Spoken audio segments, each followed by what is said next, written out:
کیا ہمارے پاس best scholars ہیں؟ کیا ہمارے پاس بیسٹ ڈاکٹرس ہیں؟ کیا ہمارے پاس بیسٹ انجینئرس ہیں؟ کیا ہمارے پاس بیسٹ لائرس؟ ایک عالم دین جب مدرسے سے فارغ ہوتے ہیں تو جب وہ دنیا کے دہلیز میں قدم رکھتے ہیں تو وہ ان کی زبان سے سب سے پہلی بات یہ نکلتی ہے کہ اب میرا کیا ہوگا۔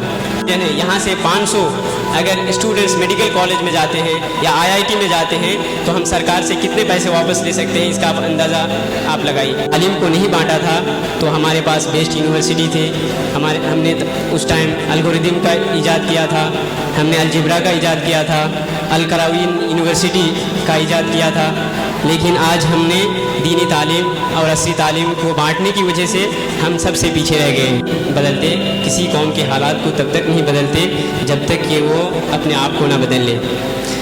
جلال الدین رومی نے کہا ہے کہ کل میں ہوشیار تھا تو دنیا کو بدلنا چاہتا تھا، آج میں عقل مند ہوں تو خود کو بدل رہا ہوں۔ اور میں دکھ کے ساتھ یہ بتانا چاہتا ہوں کہ ہم خود کو نہیں بدلنا چاہتے، اور دکھ کے ساتھ یہ بھی بولنا چاہتا ہوں کہ سوسائٹی کو مسلمانوں کی ضرورت نہیں ہے، کیونکہ ہم سوسائٹی کے بینیفیکٹرز نہیں ہیں، سوسائٹی کے ہم بینیفیشریز بن گئے ہیں۔ کیا ہمارے پاس بیسٹ اسکالرس ہیں؟ کیا ہمارے پاس بیسٹ ڈاکٹرس ہیں؟ کیا ہمارے پاس بیسٹ انجینئرس ہیں؟ کیا ہمارے پاس بیسٹ لائرس ہیں؟ نہیں ہے۔ ان کی وجہ یہی ہے کہ ہم نے تعلیم کو بانٹ دیا، ہم نے 2 حصوں میں بانٹا، ایک عصری تعلیم، ایک دینی تعلیم، ایک عصری علوم اور دوسرا دینی علوم۔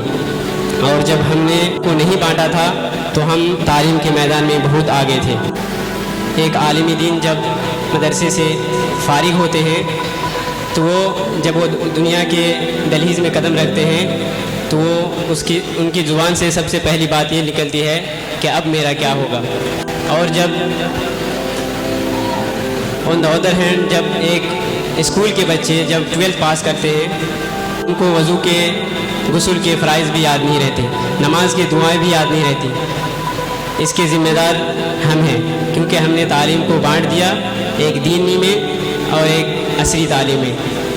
لیکن اگر دیکھا جائے تو تعلیم ایک یونٹ ہے، اس کو ہم نہیں بانٹ سکتے، دینی عصری تعلیم الگ نہیں ہو سکتے۔ بایولوجی، کیمسٹری، فزکس یہ سب دینی تعلیم ہے، عصری تعلیم نہیں ہے، کیونکہ جب ہم قرآن پڑھتے ہیں تو اس میں ہمیں پتہ چلتا ہے کہ قرآن سائنس کے بارے میں مینشن کرتے ہیں، قرآن میں ٹیکنالوجی کے بارے میں، قرآن میں بایولوجی کے بارے میں، اسٹرونومی کے بارے میں، ساری چیزوں کے بارے میں مینشن ہے۔ تو ہم یہ سب دیکھتے ہوئے یہ نہیں کہہ سکتے کہ یہ دینی تعلیم ہے، یہ عصری تعلیم ہے۔ جب ہم نے تعلیم کو نہیں بانٹا تھا تو ہمارے پاس بیسٹ یونیورسٹی تھے، ہم نے اس ٹائم الگوریدم کا ایجاد کیا تھا، ہم نے الجبرا کا ایجاد کیا تھا، القراوین یونیورسٹی کا ایجاد کیا تھا، لیکن آج ہم نے دینی تعلیم اور عصری تعلیم کو بانٹنے کی وجہ سے ہم سب سے پیچھے رہ گئے ہیں۔ موجودہ دور میں تعلیم کی باتیں کرتے ہیں لیکن ہمیں کنٹمپریری تعلیم کی باتیں کرنی ہے۔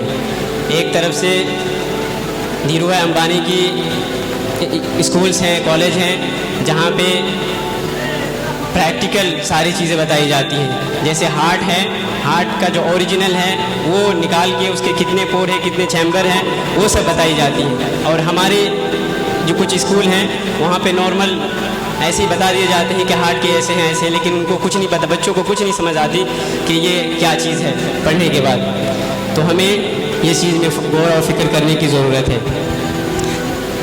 اور ہمارے جو شیر شاہ آبادی کمیونٹی ہے، یہ کمیونٹی سے ڈاکٹرز، انجینئرز، لائرز بہت کم نکلتے ہیں، نہ کے برابر بول سکتے، لیس دین 1%۔ تو ہمیں کیا کرنا چاہیے؟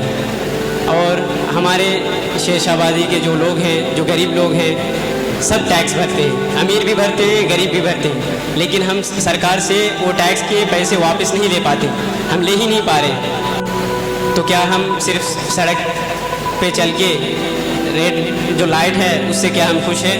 تو ہمیں کرنا کیا چاہیے؟ ہمیں کرنا یہ چاہیے کہ ہمارے جو کمیونٹی ہے یہاں سے تعلیم کے میدان میں